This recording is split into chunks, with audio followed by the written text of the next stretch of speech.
If you ever wanted to travel to a place filled with sandy beaches and sunlight, you'd find a line mainly run by Duck and Oliver, happily running their branch line, affectionately nicknamed the Little Western. The two are very proud of their great Western heritage, Duck especially. Oliver, however, is more proud of his whistle system. Unlike Duck, he has one whistle for good strains, and for one when he's pulling passengers. This causes Oliver to boast to the other engines about it, much to their dismay. Ah yes, I remember my pre-Soto days. I would be a fine sight down the line, whistling loudly enough to alert the signalmen, stations, and guard of my presence. Toby rolled his eyes. I thought your whistle was unable to awake a signalman on your first mail run, Never replied cheekily.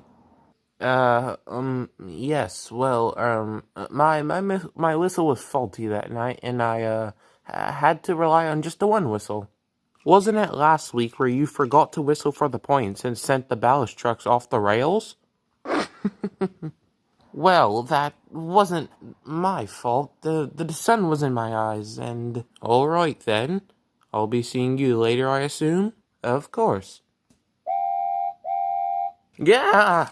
Cheerio, you four! Oh, bother.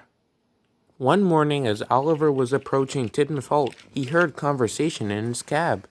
Dave, you can't go on like this. I'll phone for a relief at the next station. Alright, you have a point. That's odd. And once Oliver arrived, the fireman did just that. Simon's too sick to go on, Oliver. I can manage till we get to Tidmouth, then I'll call for a relief. He'll be there.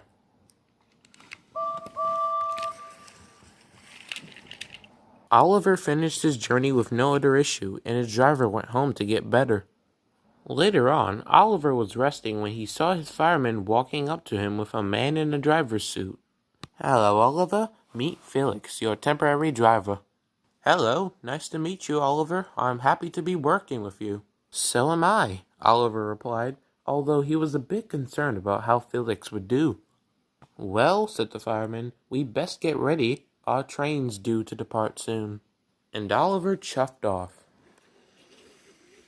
The journey went well. Oliver was making great time and the coaches sang happily behind. After the second station, Oliver was approaching a signal where he had to wait for Douglas to pass. Oliver whistled to let the signalman know of his presence. But to his surprise, the wrong whistle blew. That's odd. I have coaches, not goods. What Oliver didn't know was that because of this, the signalman had set the signal to danger. He had thought Oliver was a good train and almost set him through. Oliver's wheels screeched as he skidded to a standstill, just clear of the points. Okay, what are you doing, Oliver? You nearly hit me. Whew. Driver, what was that about? Oh, shoot. I'm terribly sorry, Oliver. I've never really worked with an engine with separate whistles. It can just get a bit confusing. I'll try better. Oliver took a deep breath. It's fine. You meant no harm. As he started again, he started to think about how the day would turn out. Oliver arrived at Allsborough West, relieved that he had made it there in one piece. 2 minutes late, criticized Mike. That isn't very Great Western if you ask me. Oliver didn't say anything and grumbled to the yard to turn around. As he went along shunting, he tried whistling for the points to be switched. Oh, bother. I say, said a van, I didn't know Duck was coming here with his passengers today. No, said another truck. It's an engine from the Great Whistling Railway, but I wouldn't say he's very great at it. The trucks howled with laughter, leaving Oliver seething.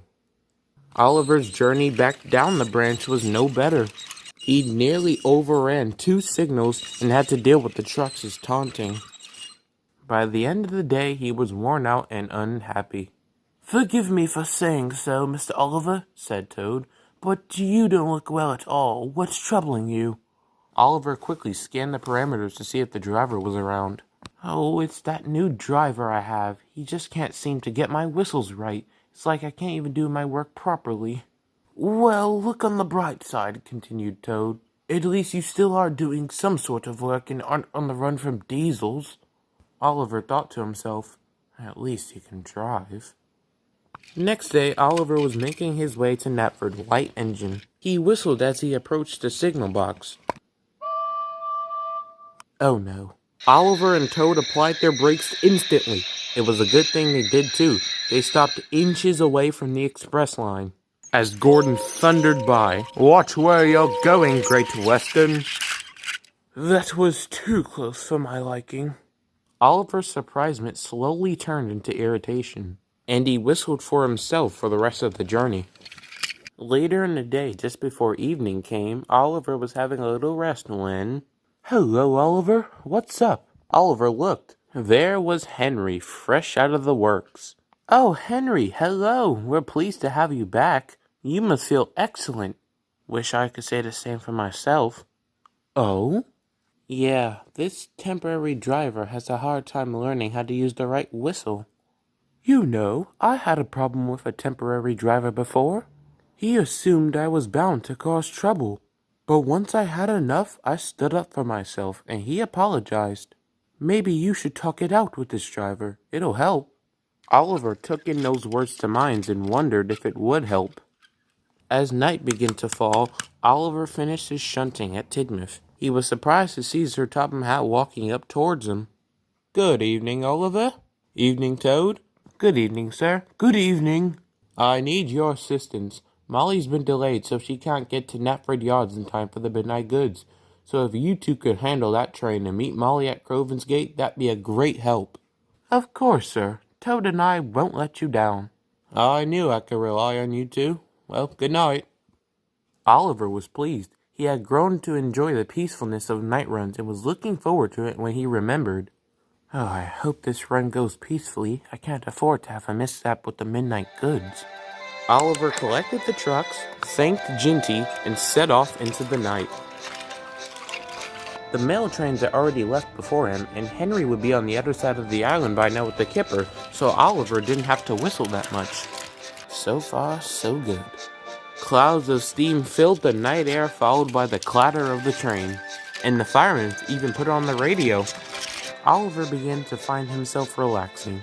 The island's that much more peaceful at night, ain't it, Toad?